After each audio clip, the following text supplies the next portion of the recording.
Hey everyone, how's it going? So in this video, we'll be installing the electrical roller sunshade for the Tesla Model Y. And we are wrapping with fabric tape around these metal attachment clips just to have some extra security when it's bumping against the glass. So we are testing it right now before we install it. And just to make sure it's functioning, you just need to plug this into the 12-volt outlet in the rear trunk of the Tesla Model Y on the left side. So it is currently working just fine.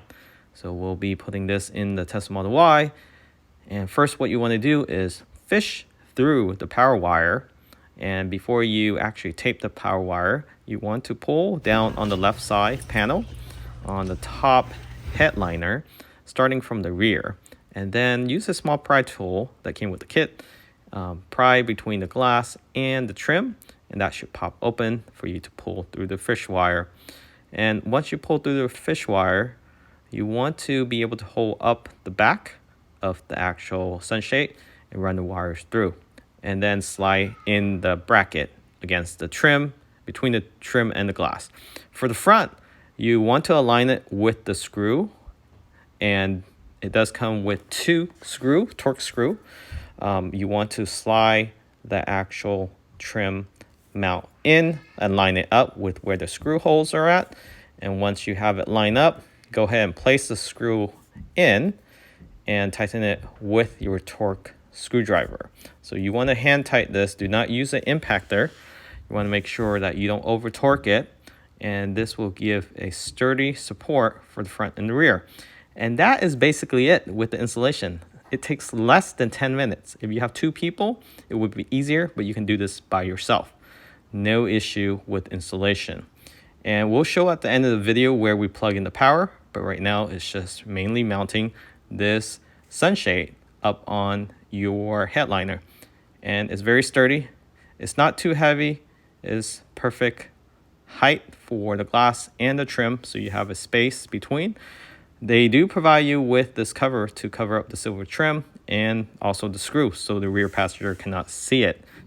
So Hansshow thought about everything, including the aesthetic of it. So having this cover will block the rear passenger from seeing the silver trim as well as the screws that you just put on. Highly recommend this. It works really well. The motor is very quiet. And if you stay tuned, within a few seconds, we'll go through a full review of the sunshade.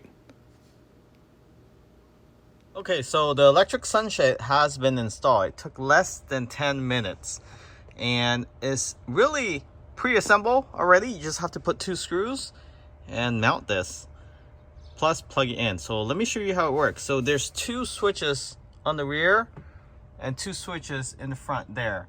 So the rear passenger can actually close or open this electronic sunshade. And what I like about this electronic sunshade is that you don't lose much headroom.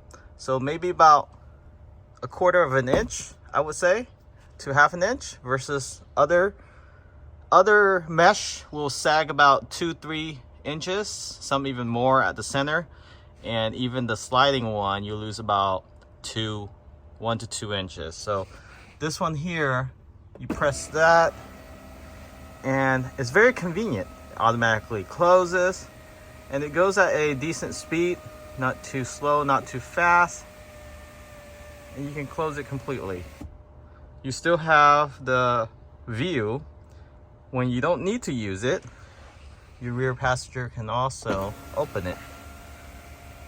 And the reason why they have control in the rear, because they can pause it. Same thing with the driver. You can pause it halfway. So then, let's say the driver wants some sunlight, but the rear passenger do not. Then they can control it. So you can actually stop it halfway, you can stop it 1/4 of way, or you can fully open it from the rear. And it works the same for the front switches. So let's go ahead and take a look at that.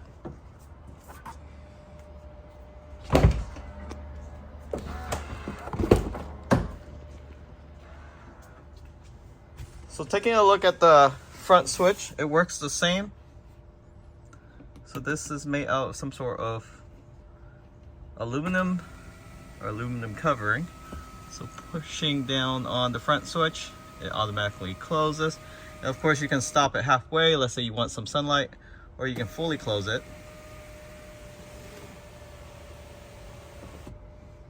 Very nice. And this just brings convenience, as well as it looks integrated with the vehicle. I don't know why Tesla didn't do this in the first place. Even if they're trying to cut costs, they should have provided this as optional. So how this gets power is very easy to plug in. It uses the cigarette lighter or the 12-volt outlet plug, whatever you want to call it, from the rear cargo. So let's go ahead and take a look at that right now. This is where it plugs in. Of course, I could have hit this better, but it's just plug into this outlet here. Comes with sturdy wrapped wires. You can of course tuck this in like that, but that's how it sits. You can also buy a extension adapter. They do provide a door plug, so a splitter that comes with the kit. So the splitter, let me show you how that looks like. It's this here. So they do provide this with the kit, so you don't have to purchase this. So let's say you have a mini fridge, or you want to still have access to this power, you can plug it in as a dual charger. But what I'm going to do is I'm going to buy a adapter accessory that folds down or folds up, so it looks more integrated. Then therefore I can plug it like that on top, so things don't bang into it. So I'll also post a link where you can find it. However, if you're interested in this sunshade, and I can even close it from the tailgate here if I wanted to. Link in the description. Make sure you use the promo code in the description for saving on this. Currently available to ship now is what I've been told. Catch you all next time. Remember to subscribe.